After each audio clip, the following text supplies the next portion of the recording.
Vamos abrir Tessalonicenses.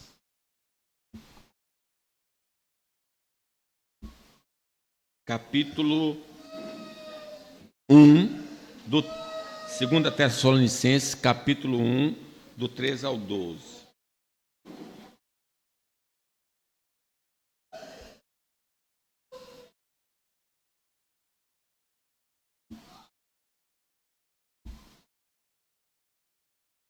Capítulo 1, do 3 ao 12.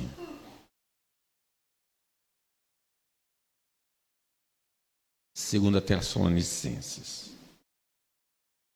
capítulo 1, do 3 ao 12.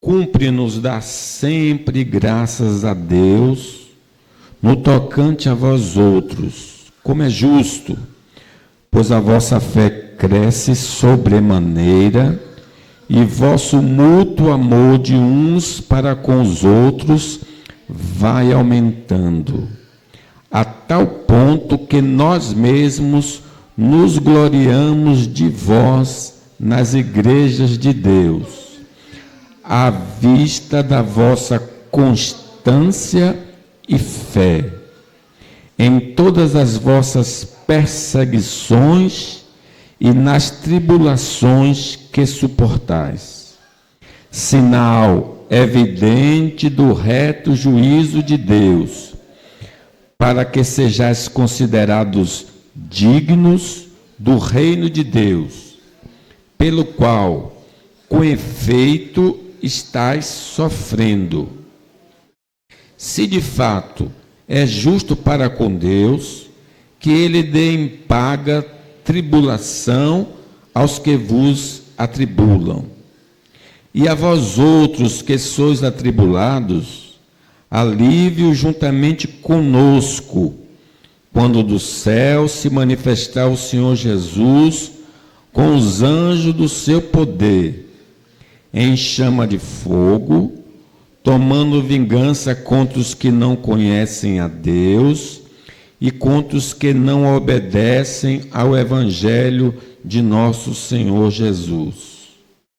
Estes sofrerão penalidade de eterna destruição, banidos da face do Senhor e da glória do seu poder, quando vier para ser glorificado nos seus santos, e ser admirado em todos os que creram naquele dia, porquanto foi crido entre vós o nosso testemunho. Por isso também não cessamos de orar por vós, para que o nosso Deus vos torne dignos da sua vocação e cumpra com poder todo o propósito de bondade e obra de fé, a fim de que o nome do Senhor Jesus seja glorificado em vós e vós nele, segundo a graça do nosso Deus e do Senhor Jesus Cristo. Amém. Vamos orar, irmãos. Ó Deus, dependemos do Senhor para adorar, dependemos do Senhor para entender as suas palavras. É o Senhor que opera em nós tanto querer quanto efetuar. Dependemos de Ti, Senhor Deus. Tenha misericórdia de nós, pecadores. Abrir nosso entendimento, Senhor, para compreender as Escrituras. Fala conosco, Senhor, não só neste lugar, mas aonde os santos estão reunidos na face da terra. Revela o Teu querer, revela a Tua vontade, exorta, consola, anima, repreende, salva, cura. Exalte o Teu nome, Pai, no nome de Jesus. Amém. Meus irmãos, aqui, a igreja de Tessalônica é a única carta de Paulo em que ele dá uma ênfase no sofrimento, na perseguição. Então, eu preciso que vocês retrocedam um pouco aí no capítulo de Atos 17, e vocês vão perceber ali, em Atos 17:1, como foi fundada a igreja em Tessalônica. Atos 17, eu vou lendo aqui devagarzinho o versículo 1. Tendo passado por Anfípolis e Apolônia, chegaram a Tessalônica, onde havia uma sinagoga dos judeus. Paulo, segundo seu costume, foi procurá-los e por 3 sábados arrazoou com eles acerca das Escrituras, expondo e demonstrando ter sido necessário que o Cristo padecesse e ressurgisse dentre os mortos. Este, dizia ele, é o Cristo, Jesus, que eu vos anuncio. Alguns deles foram persuadidos e unidos a Paulo e Silas, bem como numerosa multidão de gregos piedosos e muitas distintas mulheres. Os judeus, porém, movidos de inveja, trazendo consigo alguns homens maus dentre a malandragem, ajuntando a turba, alvoroçaram a cidade e, assaltando a casa de Jason, procuravam trazê-los para o meio do povo. Porém, não encontrando, arrastaram Jason e alguns irmãos perante as autoridades, clamando: estes que têm transtornado o mundo chegaram também aqui, os quais Jason hospedou. Todos estes procedem contra os decretos de César, afirmando ser Jesus outro rei. Então a acusação foi política. Eles estão acusando de querer derrubar o imperador. É um crime grave. Tendo a multidão com as autoridades, tanto a multidão como as autoridades ficaram agitadas ao ouvir essas palavras. A cidade podia ser destruída, uma rebelião. Contudo, soltaram Jason e os mais, após terem recebido deles a fiança estipulada. Então vejam que o apóstolo Paulo teve de fugir dessa cidade por causa desse tipo de perseguição. E aí, agora vá para Tessalônica, na primeira epístola, no capítulo 1, versículo 4, aí Paulo escreve para essa igreja, lá de Atenas, possivelmente. Ele diz acerca dos irmãos, 1 Tessalonicenses 1:4, reconhecendo, irmãos, amados de Deus, a vossa eleição. Versículo 6, com efeito, vos tornastes imitadores nossos e do Senhor, tendo recebido a palavra, posto em meio de muita tribulação, com alegria no Espírito Santo, de sorte que vos tornastes modelo para todos os crentes na Macedônia, é uma região, e na Acaia, lá do lado do Corinto, outra região, porque de vós repercutiu a palavra do Senhor, não só na Macedônia e Acaia, mas também por toda parte se divulgou a vossa fé para com Deus, a tal ponto de não termos necessidade de acrescentar coisa alguma. Agora o versículo 13. Aí. Outra razão ainda temos, é isso mesmo aí confirmado? Então, do capítulo 2, se não me engano aí. É que eu não botei aqui, 2:13. Olha aí.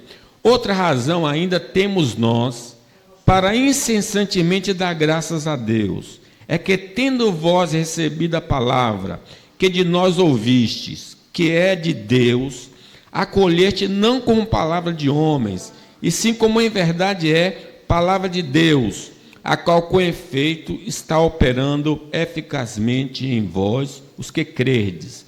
Tanto é assim, irmãos, que vos tornastes imitadores da igreja de Deus, existente na Judéia em Cristo Jesus, porque também padecestes da parte dos vossos patrícios as mesmas coisas que eles, por sua vez, sofreram dos judeus, os quais não somente mataram o Senhor Jesus e os profetas, como também nos perseguiram e não agradam a Deus e são adversário de todos os homens. Quer dizer, a experiência de Tessalônica, a mesma experiência apostólica e do próprio Senhor.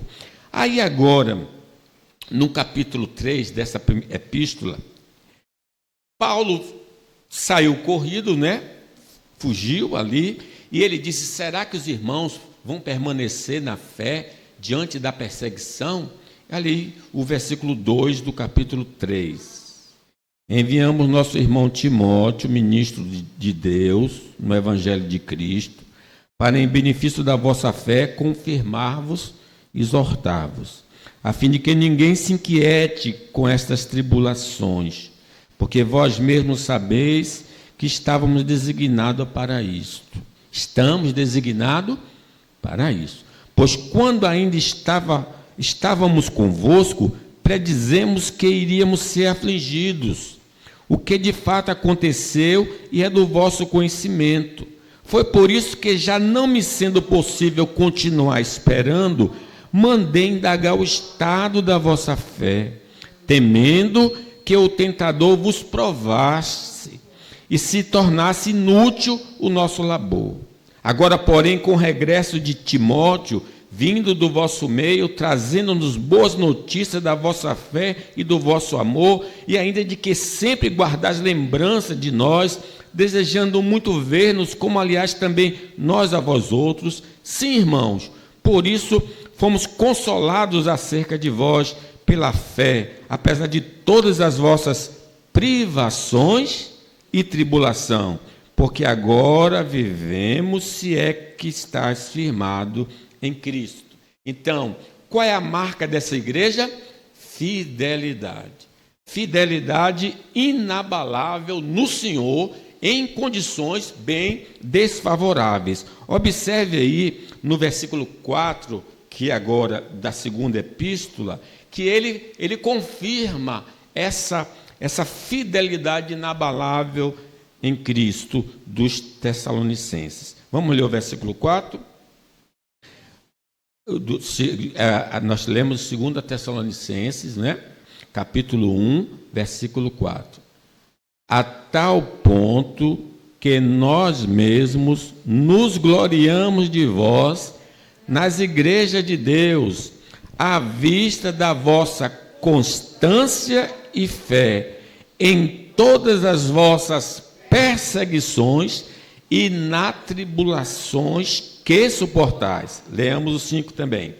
Sinal evidente do reto juízo de Deus, para que sejais considerados dignos do reino de Deus, pelo qual, com efeito, estáis sofrendo. Então, vejam que aquela igreja, ela perseverava em meio às dificuldades.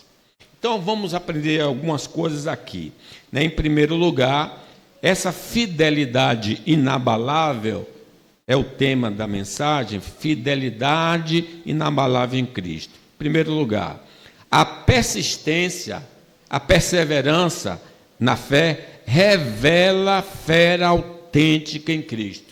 Quem consegue perseverar no caminho do Senhor, mesmo passando por muitas tribulações, significa que essa fé não é falsa, essa fé é verdadeira. É isso que Paulo está confirmando aqui.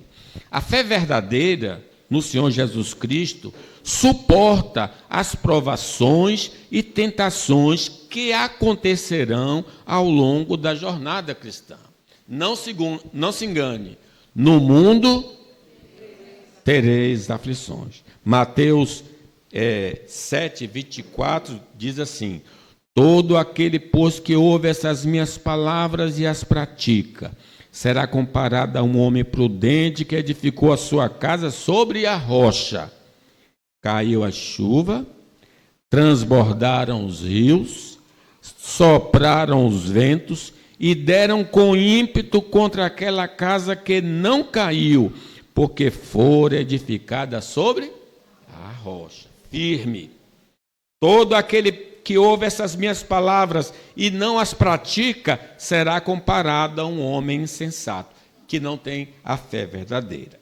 A fé autêntica em Cristo pode ser abalada, mas vencerá os obstáculos na trajetória da vida cristã. Sim, a gente sente o temporal e abala a casa. E Pedro, por exemplo, se viu nessa situação, o nosso irmão Pedro, quando ele ali diante da turma do Sinédrio, né? Na verdade, nem foi do Sinédrio, da empregada. Diz a palavra que Pedro estava sentado no pátio, aproximou-se uma criada e lhe disse: também tu estavas com Jesus, o Galileu. Ele, porém, o negou diante de todos. Pedro negou, era Jesus. A fé dele foi abalada naquele momento, ele recuou. Mas nós sabemos que depois ele se recuperou.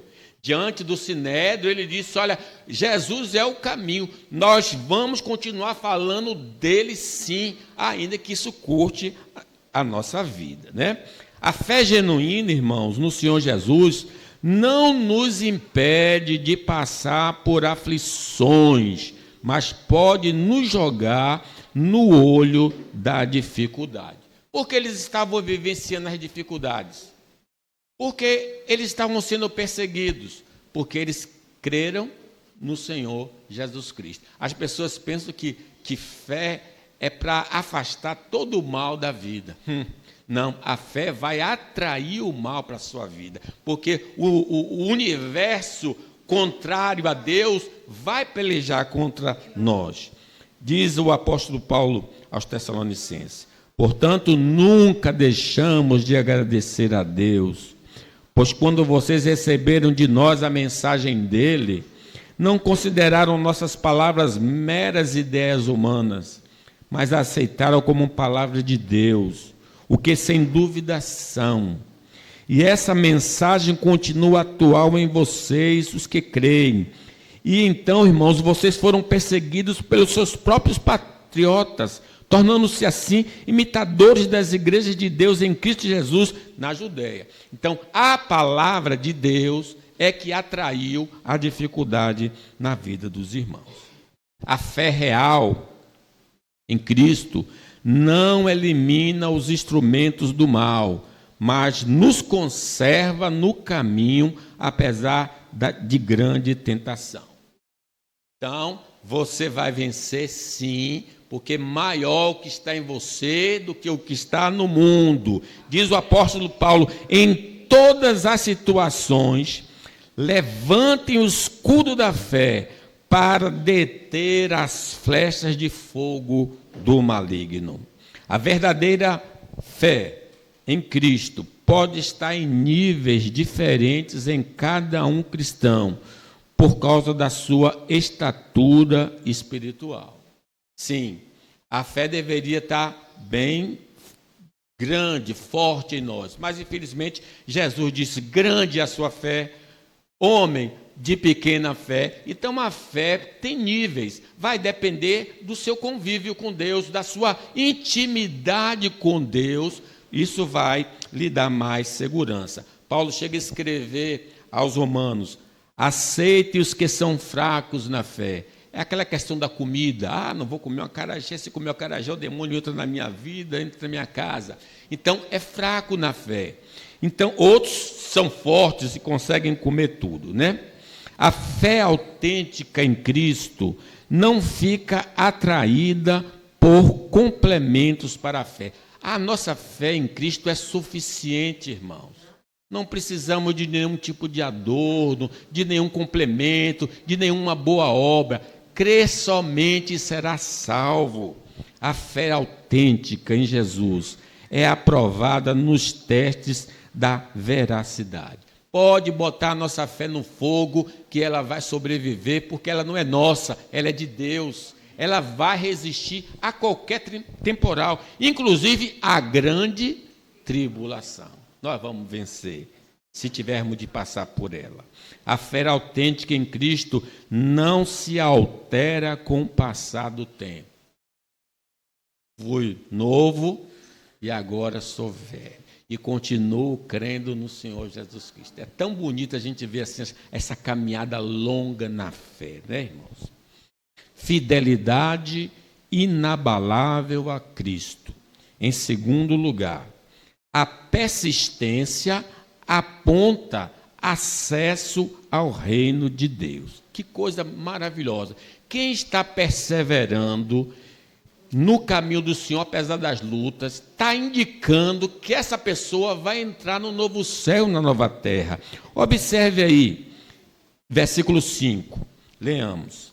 Sinal evidente do reto juízo de Deus, para que sejais considerados dignos do reino de Deus, pelo qual, com efeito, estais sofrendo. Na outra tradução diz: Deus usará essas perseguições para mostrar que seu julgamento contra os ímpios vai ser justo e para torná-los dignos do seu reino, pelo qual estão sofrendo. Nós estamos sofrendo pelo nome do Senhor. Então isso é um sinal que nós vamos entrar na terra prometida.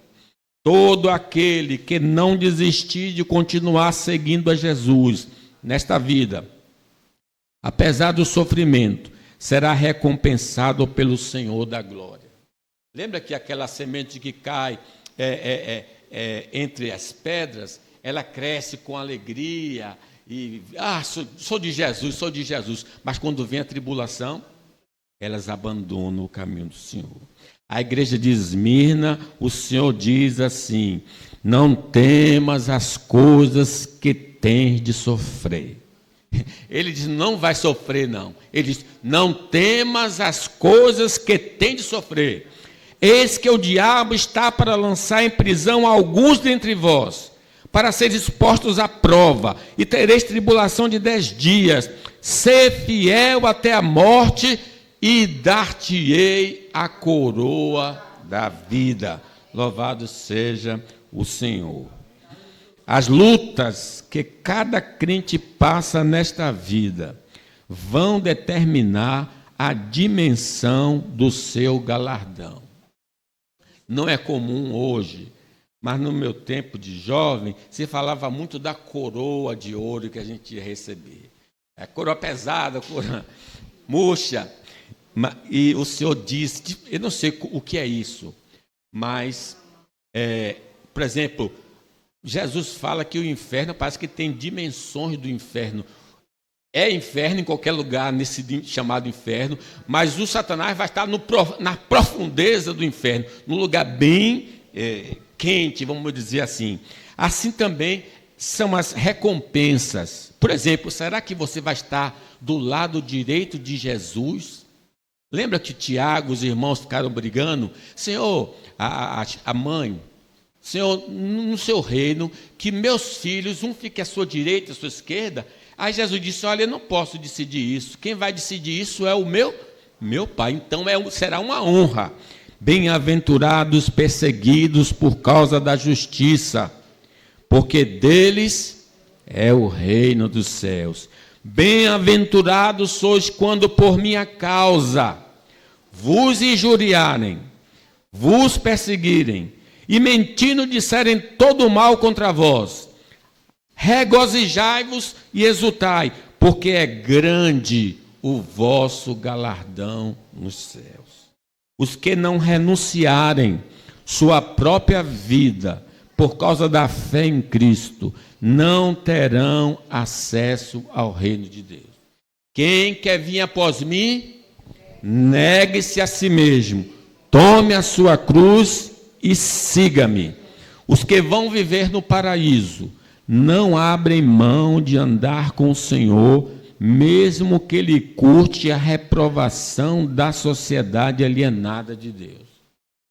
Nossa época é o bullying que acontece aqui na nossa comunidade, né?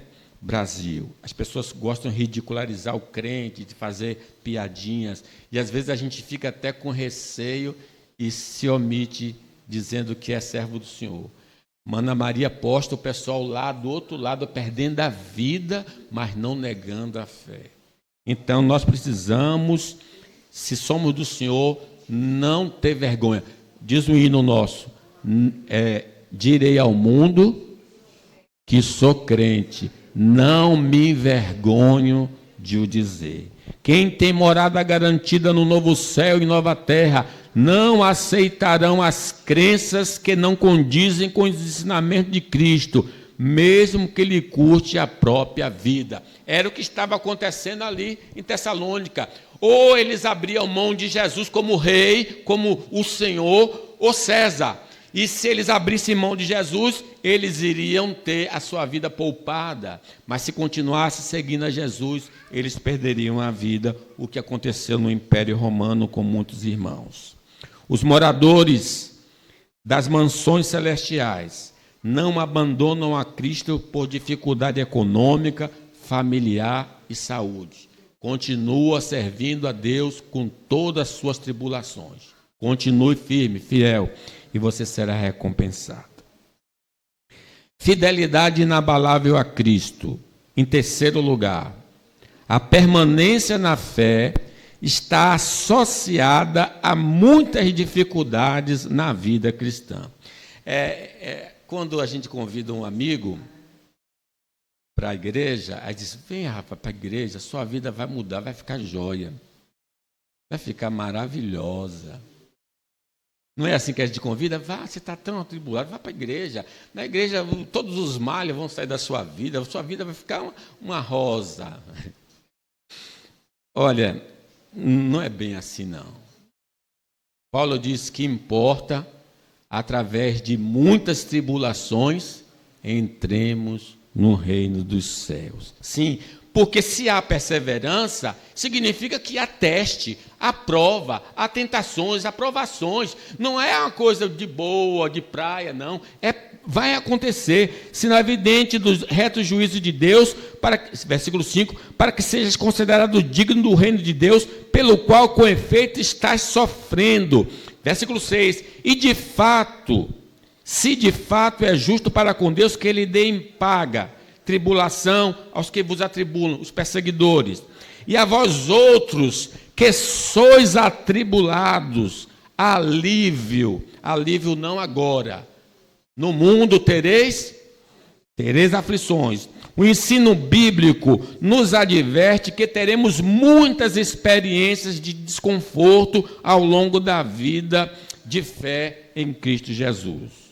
Tiago, escrevendo para nós, diz: meus irmãos, tende por motivo de toda alegria o passardes por várias provações. Ele manda se alegrar com a dificuldade. E diz por quê? Sabendo que a provação da vossa fé, a sua fé está sendo testada, uma vez confirmada, foi aprovada, produz perseverança. Ora, a perseverança deve ter ação completa, para que sejais perfeitos e íntegros, em nada deficientes. Se você suporta esse temporal, sua fé amadurece. Você vai crescendo para a glória do Senhor.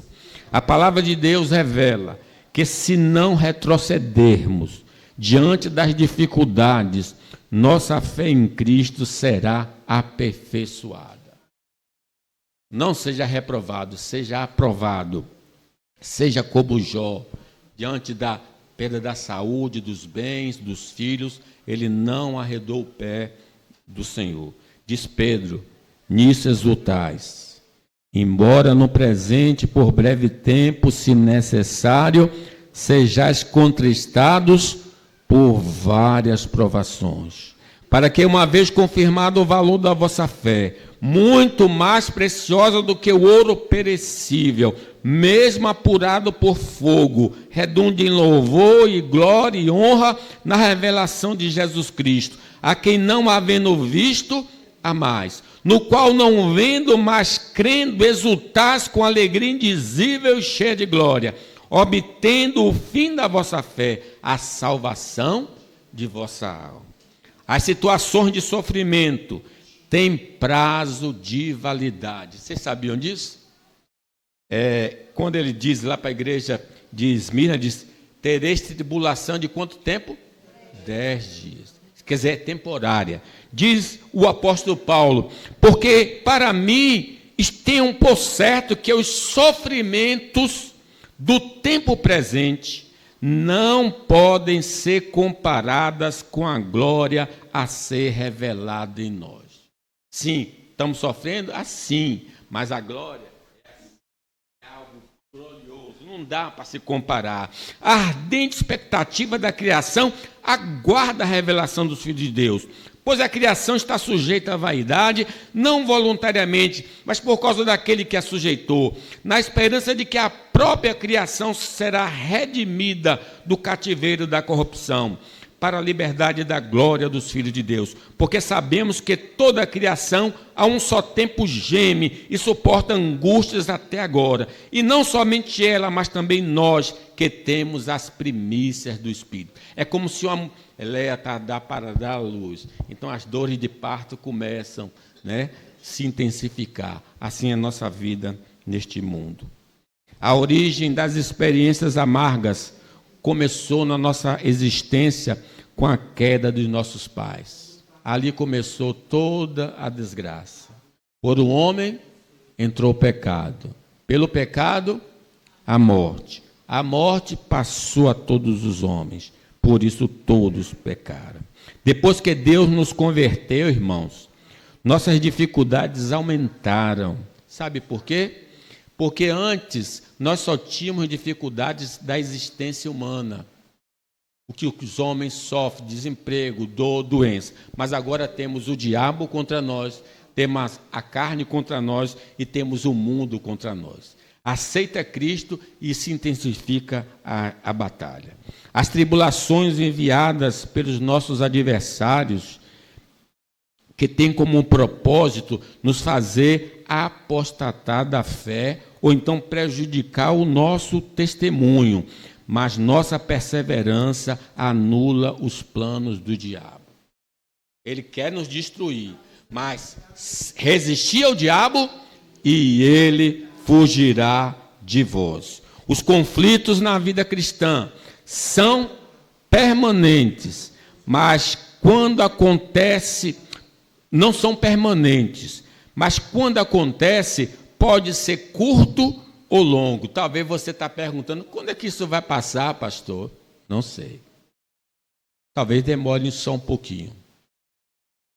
Esperei pacientemente pelo Senhor, Ele se inclinou para mim e ouviu quando eu clamei por socorro.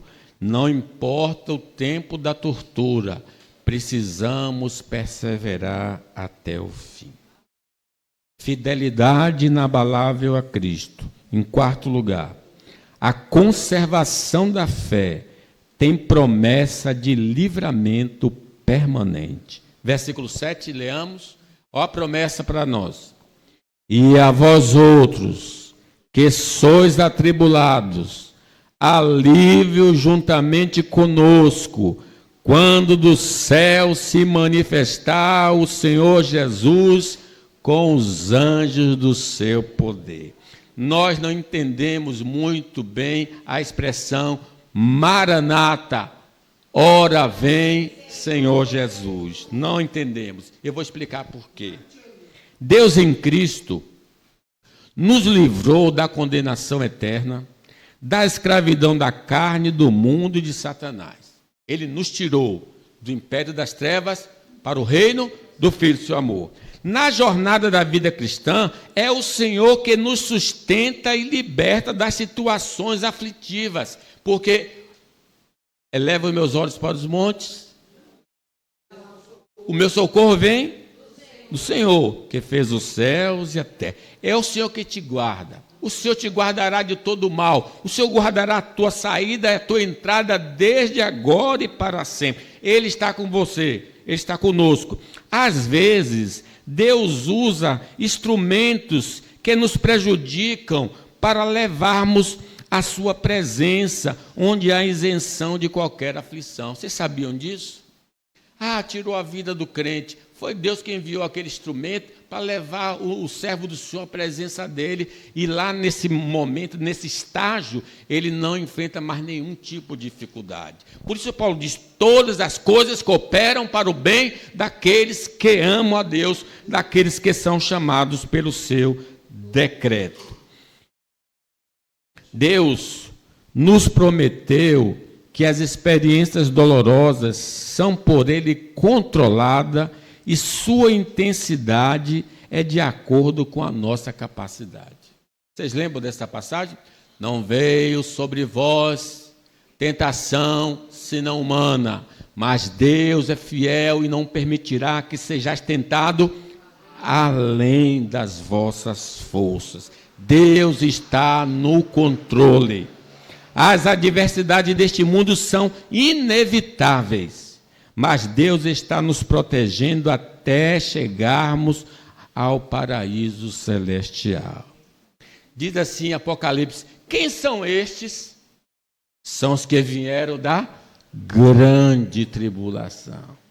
E mesmo na grande tribulação confessaram o nome do Senhor. Eles vieram da grande. Por isso está na presença do Senhor. E Deus enxugará dos seus olhos toda lágrima. Não haverá mais pranto, nem dor, nem tristeza, porque as primeiras coisas passaram. A oração é um instrumento divino para usarmos nas horas de tribulação, para obtermos um coração inabalável ou um livramento presente do Senhor. Quando você estiver atribulado, ore. Diga, Senhor, salve-me. Não deixe a minha fé desfalecer, ou me livra desse adversário. Mas façamos também como os nossos irmãos ali na fornalha. Se Deus quiser, Ele nos livrará. Mas fique certo uma coisa, nós não vamos adorar os seus deuses. Eu vou continuar servindo ao Senhor. As experiências bíblicas e pessoais atestam que Deus salva-nos de situações incômodas. Deus já nos salvou, Deus tem nos salvado e Deus nos salvará para a glória do nome dEle. Meus irmãos, fidelidade, último lugar, fidelidade inabalável a Cristo. A permanência na fé será premiada na segunda vinda de Cristo. É quando todo alívio chegará. Vejam aí no versículo 7 e 10. Leamos. E a vós outros, que sois atribulados, alívio juntamente conosco, quando do céu se manifestar o Senhor Jesus, com os anjos do seu poder. 10. Quando vier para ser glorificado nos seus santos, e ser admirado em todos os que creram naquele dia, porquanto foi crido em vós o nosso testemunho. A volta de Jesus é uma doutrina esquecida pela igreja, mas ela é de vital importância para a eliminação de todo o mal no mundo e da existência dos santos. Eu sei que a gente corre mais atrás de paliativos, por isso que tem a emergência. Quem está com dor vai na emergência, aí o cidadão dá uma injeção, que desaparece a dor. Estou bom, não está não. Ele só deu uma injeção para disfarçar, porque o mal continua ali. Ele não diz assim, vá procurar doutor X, Y, para ver o que é que você tem, porque tem que fazer o exame, porque essa dor volta. Né? E sempre tem uns que já gostam de ficar só na emergência, está sempre na emergência e não faz o tratamento. Olha, o mal vai desaparecer se Jesus voltar agora. Nas adversidades, nós oramos pelos sofrimentos imediatos. Senhor, me tira dessa situação, tira dessa situação. Geralmente a gente só vai na presença de Deus para pedir emergência. Senhor, cura logo, salva logo. Mas nunca oramos pela eliminação definitiva das dificuldades. Nós não oramos assim, Senhor, volte logo, porque isso tudo vai acabar na minha vida. Não só na minha vida, na vida de todos os meus irmãos. Então, eu oro pela cura, e não é errado, mas eu não oro pela cura definitiva. Volta, Jesus, volta! A dor deveria nos fazer cobiçar o livramento pleno, e não somente a salvação temporária. Sim, quando você está passando pela aflição, Deus está dizendo assim, peça algo glorioso. Não só simplesmente a cura imediata. Peça para que meu filho volte e transforme totalmente a sua vida. No retorno de Cristo, haverá uma separação definitiva entre os bons e os maus. E aí Deus vai nos colocar num novo céu, numa nova terra, onde habita a justiça. Os que perseverarem em seguir a Cristo vão receber no retorno de Cristo um corpo imune a qualquer mal. Vocês sabiam disso? Doutor não vai dar jeito no seu corpo atual. O doutor tem a graça de Deus através do medicamento para aliviar a dor. Mas todo mundo aqui tem de ir a óbito, com dor ou sem dor. Mas Jesus está voltando para nos dar um corpo semelhante ao dele da ressurreição. É esse corpo que nós precisamos cobiçar e pedir, Senhor, volta imediatamente, eu quero esse corpo glorioso. Paulo disse, eu quero ser revestido, eu não quero ir para a sepultura, eu quero ser revestido desse corpo glorioso. Então eu tenho de pedir, Maranata, ora vem, Senhor Jesus. O crente que for fiel ao Senhor vai participar do novo universo, imune ao mal e à dor por toda a eternidade. O sofrimento será intenso na medida em que Cristo se aproxima, mas não devemos temer, será o dia do nosso alívio. Quanto mais a dor aumenta, significa que Ele está voltando, Ele está próximo às portas para nos levar para si mesmo. Há esperança de melhora. Não há esperança de melhora para este mundo, irmãos. O que nos resta é desejar ardentemente o retorno do Senhor. Concluo. Todos que professam a fé em Cristo vão ser tentados ao longo da sua caminhada evangélica. Não existe pare de sofrer. Isso não existe, pelo menos neste mundo, não. A profissão de fé em Cristo falsa não vai subsistir às dificuldades da vida cristã. Por isso que muitos que corriam bem, de longe agora vão. A fé em Cristo pode até fraquejar em algum momento, mas não deixará a pessoa prostrada para sempre. O cair é do homem, mas Deus levanta. Deus levantou Pedro e também vai nos levantar. A fidelidade a Cristo é obra do Espírito Santo na vida do escolhido de Deus. Sem mim, nada pode. Você está no caminho até hoje é porque o Espírito Santo está te sustentando. Louvado seja Deus. Caso você tenha sido infiel ao Senhor, se arrependa. Aquele que confessa o seu pecado e deixa, alcançará misericórdia do Senhor. Que Deus nos abençoe.